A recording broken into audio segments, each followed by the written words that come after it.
আমরা মনে করি বাংলাদেশের ভোটাররা যথেষ্ট অ্যাওয়ার আছে গণভোটের বিষয়ে।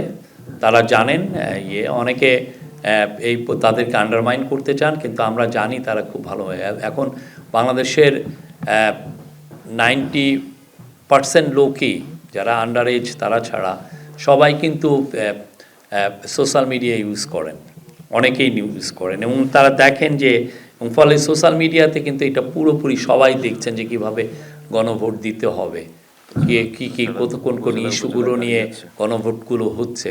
পুরো জিনিস আমি গ্রামে নিজে গিয়েছি, আমি দেখেছি যে আর সবাই তো এটাকে একটা প্যাকেজ হিসাবে দেখছেন যে এটার পক্ষে কি নাকি বিপক্ষে, আপনার কি রিফর্মের পক্ষে নাকি রিফর্মের বিপক্ষে, তো সেইভাবেই তারা নিচ্ছেন।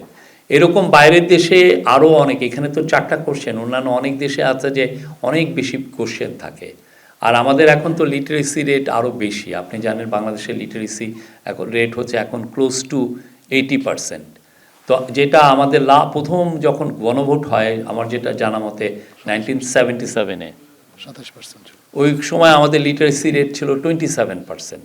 তো আমরা আশাবাদী যে মানুষ আরও জানবেন, আরও আমাদের হাতে এখন পর্যন্ত 41 দিন আছে।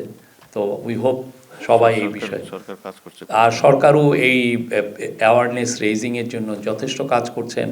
ভোটের গাড়ি পুরো সারা বাংলাদেশে ঘুরছে, তারা 68টা ডিস্ট্রিক্ট এবং 300টা উপজেলায় যাবে।